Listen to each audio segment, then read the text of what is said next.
Good evening. This is the week 3 status update video. So we'll go ahead and start.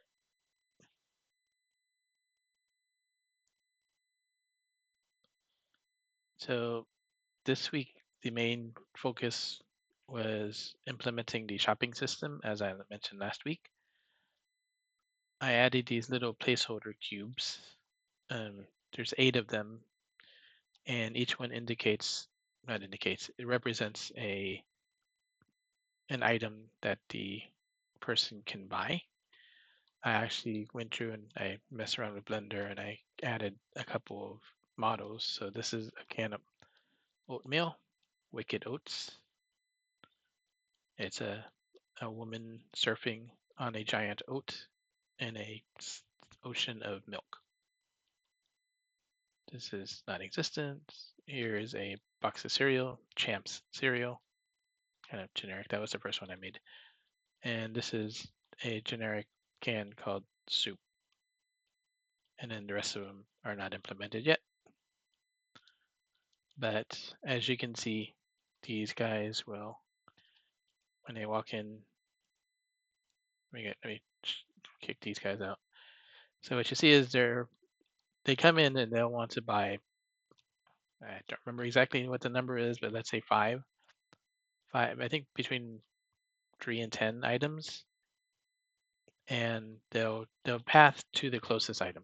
So wherever is the closest they can be. So they're going to go here, and then the animation is on the right. And then he's trying to find something. Then he went over here, picked up whatever, and he's just shopping. And as he does it, he actually um, each item has a price, and if he picks up 3 boxes of cereal, he'll add 3 boxes of cereal to his tab, so to speak. And then once he's done, he will get in line.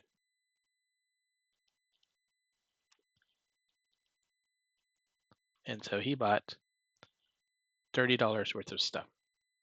I haven't done to change yet, so it's all whole numbers. And you can just take his money. You don't have to be there yet. Eventually, I'll implement associate activity to be at the register to do things, but for now. So if we look to the other window, which I can't get to because I maximized it. So let's stop here, change this back to focus, and I will show you kind of the behind the scenes logic a bit. So you have Merlin clone, so it spawned a guy, and over here he has a shopping list. So he wants oatmeal, chips, cereal, and bread. And he's just pathing through it right now. He's going for index 1, which is cereal. Then right now he's looking for bread. And then oatmeal. And you can see that he actually is going to the appropriate item. So here he's looking for cereal, bread, whatever. So that's the shopping mostly done. You can go here and take his money and give it back because or just trying to get him out of the store. This guy, sure, whatever. That's mostly it. The learning Blender was a lot. It took a lot of effort.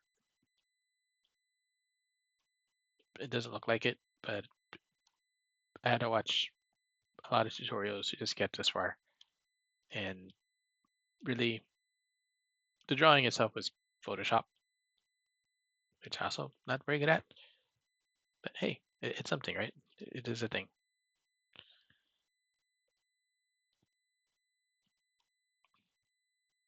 That's all I've worked on this week, just because, again, like I said last week, I'm trying to take care of some stuff in real life, and I haven't had much chance. I actually just put together my desk, a new desk today or yesterday, and that's why my video is delayed. Because normally I was going to try to do it on Sunday or Monday, and it didn't. So that's where we are. As far as next steps, I mean, obviously, I need to finish rendering these items, and then I guess I need to make things look better. Right now, he's telling you how much in items he picked up and how much he wants to give you, but um, I want to make it so that I want to put some of the burden more on the player for that. So I guess the next thing would be implementing a shopping basket. So I'm not really sure how to do that, but you know, figuring it out as I go along.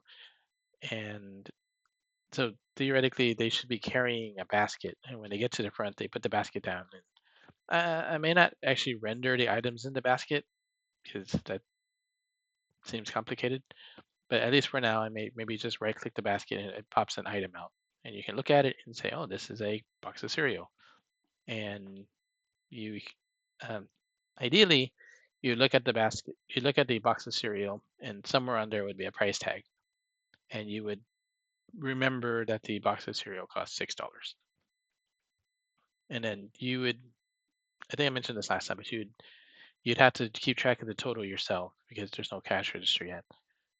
And then expect to, then he'll say, okay, he'll give you a certain amount of money. The money, he'll always give you at least enough money. He'll give you, he won't shortchange you, but he may give you, like he's going to give me $26. If I don't know how much the items cost, maybe I need to give him nothing. Maybe I give him $5 or whatever. And so I take this money, put it up, and have to know how to much. I have to figure out how much change I owe because the cash register, the non-existent cash register, can't tell me. Later on, you'll have a cash register and you put things in. You say like, okay, here is you type in $5, $7, $6, and that's $18 total. And so if someone gives you a 20, then you say I gave you 20. I'm putting in 20, and it says, oh, okay, you added $18 worth of items and $20 return and $20 of payment, and it'll say $2 back, and that'll be a boon to the player to not have to remember all that stuff. But for the short term, yeah, just for beginning of the game, I should say, you kind of have to do it yourself. And if you don't know, you can just give them however, and it'll be like, hey, you didn't give me enough money, or you gave me too much money, or whatever. But that's next phase. So next phase is implementing the shopping basket and being able to click the basket to take an item out. And I don't actually know how to do that. So implement a basket, model a basket, model the remaining items, and figure out how to spawn an item in my hand and be able to look at it. That's next phase. Maybe out for the short term until I can figure out how to actually make a price tag that you can see on the box or on the item. You just have a little pop up that says, this is a box of cereal. It costs $6 or something. But that's how we are. That's where we are for now. All right. Thank you, everyone.